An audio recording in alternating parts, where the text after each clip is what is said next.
दोस्तों, संवाद दर्पण पर आपका स्वागत है। दोस्तों, आज 2024 के आम चुनाव का आगाज हो गया। भारतीय निर्वाचन आयोग लोकतांत्रिक महोत्सव रूपी लोकसभा चुनाव 7 चरणों में पूरा कराने का घोषणा किया है। मुख्य चुनाव आयुक्त राजीव कुमार चुनाव के तारीखों का घोषणा करते हुए पहला चरण 19 अप्रैल को, दूसरा 26 अप्रैल को, तीसरा 7 मई को, चौथा 13 मई को, पांचवां 20 मई को, छठा 25 मई को और 7वां चरण का चुनाव 1 जून को संपन्न कराने की घोषणा की, जबकि काउंटिंग 4 जून को होगी। पहले चरण में 19 अप्रैल को 21 राज्यों की 102 सीटों पर वोटिंग होगी। दूसरे चरण में 26 अप्रैल को 13 राज्यों की 89 सीटों पर वोटिंग होगी। तीसरे चरण में चुनाव 7 मई को होगा, जिसमें 12 राज्यों की 94 सीटों पर वोटिंग कराई जाएगी। चौथे चरण में 13 मई को वोटिंग होगी, जिसमें 10 राज्यों के 96 सीटों पर वोटिंग होगी। पांचवें चरण में चुनाव आयोग 20 मई को वोटिंग कराएगी, जहां 8 राज्यों की 49 सीटों पर वोटिंग होगी। छठे चरण में 25 मई को वोटिंग होगी, जिसमें 7 राज्यों की 57 सीटों पर वोटिंग कराने का योजना है। अंतिम यानी 7वें चरण में 1 जून को मतदान कराए जाएंगे, जहां 8 राज्यों की 57 सीटों पर वोटिंग होगी। मतदान का नतीजा 4 जून को घोषित किया जाएगा। मुख्य चुनाव आयुक्त राजीव कुमार के अनुसार कि निर्वाचन आयोग चुनाव के लिए टीमें तैयार कर ली है और इस बार चुनाव में 97 करोड़ वोटर्स भाग लेंगे, जो 10.5 लाख पोलिंग स्टेशन पर मतदान करेंगे, जहां 55 लाख ईवीएम का इस्तेमाल किया जाएगा।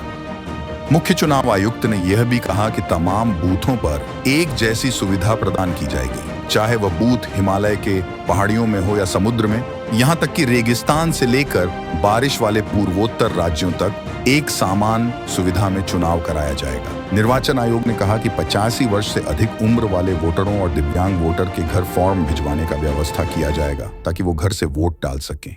अगर वे इस उत्सव में बूथ पर आकर वोट देना चाहें तो आयोग का वॉलंटियर उन्हें सहयोग करेंगे। संवाददाताओं से बात करते हुए मुख्य चुनाव आयुक्त ने यह भी कहा कि चुनाव के बाद मतदान केंद्र पर कचरा नहीं होने दिया जाएगा। इस बार कार्बन फुटप्रिंट सबसे कम होगा, कारण कि केवाईसी, वोटर हेल्पलाइन और सी विजिल ऐप सब वोटर कार्ड से बूथ उम्मीदवारों की जानकारी मिलेगी। कॉन्ट्रैक्ट स्टाफ या वॉलंटियर चुनाव ड्यूटी में नहीं लगाए जाएंगे। अतः चुनाव की तारीखों का ऐलान होते ही आज से देश में चुनावी आचार संहिता लागू हो गया तथा सरकार के अधिकार अब चुनाव आयोग के पास चला गया है, ताकि निर्वाचन आयोग चुनाव को निष्पक्ष और शांतिपूर्ण तरीके से पूरा कर सके। अब केंद्र सरकार के कर्मचारी और अधिकारी चुनावी प्रक्रिया पूरी होने तक चुनाव आयोग के मातहत काम करेंगे।